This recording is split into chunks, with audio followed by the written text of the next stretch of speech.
In 1985, DC Comics published a story titled Crisis on Infinite Earths, a story that attempted to streamline the whole DC universe into one cohesive whole. Once the story was published, it was time to reboot each character for this new streamlined universe, and the first one they started with was Superman. John Byrne, known for his work on Marvel's Fantastic Four, was hired to handle the project.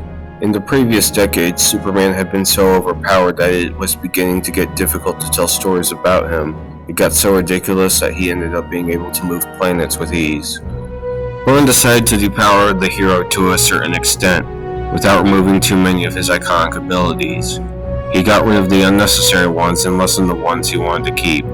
This would become a staple of what Superman's power set is supposed to be, though its amount of power would vary from different writers and different adaptations in other media.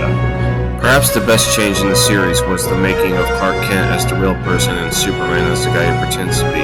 This not only helps Clark to feel more relatable than the goody two-shoes he's usually portrayed in pre-Crisis continuity, but it also makes him more able to succumb to flawed temptations such as jealousy, hate, or anger without compromising the morality he's trying to uphold.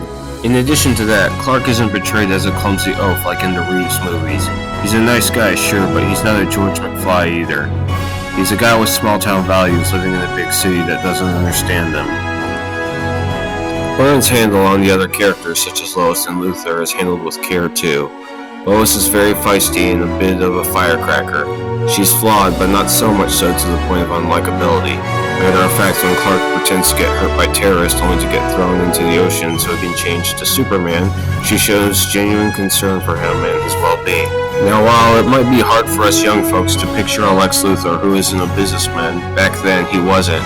He was nothing but a mad scientist, but it made no sense how he got the technology he had when he was a known criminal. This was the genesis of Luthor as a corrupt businessman. He takes what he wants and gets what he wants, no matter what happens. And when Superman throws him in jail for baiting him into stopping terrorists that he knew were likely to attack his yacht just so he could see what the Man of Steel could do, thus recklessly endangering innocents, Luthor swears revenge on Superman and will do whatever it takes to show him that he's better than him. As for Krypton, Byrne handles it with as much logic as he can make sense of. Instead of blowing up for unknown reasons, the people of Krypton have been manipulating the climate, soil, and other parts of the planet through their technology for years. This has caused the planet's core to become unstable and slowly blow up over time. Near the end of the story, it is revealed in flashback that Lana Lang was hurt by Clark in the past for revealing his powers to her, only to say goodbye and never show up again. Oblivious to the feelings she has for him, Clark didn't know that when he revealed his greatest secret to her, whom he considered his best friend, it opened up a whole new world of potential to her only to have it get shut out of her life once the secret was revealed. She wanted to be more than friends, and when he left, she was embittered for a while. When he revealed himself as Superman to the public, she wanted to expose his secret identity just to get back at him, but decided against it, realizing that he meant no harm. And she even states that Superman doesn't belong to one woman, he belongs to the world. The way Byrne draws Superman is classical but realistic in comparison to the crude swan art style of the Silver Age. Superman looks like an actual bodybuilder instead of a cartoon, and I can see some influence of Christopher Reeve in the face. The character of Superman is often criticized for being boring, and the reason is usually given that of being overpowered and unrelatable. All of that is nonsense, and this miniseries proves it. When handled like this, Superman can be so much more than that.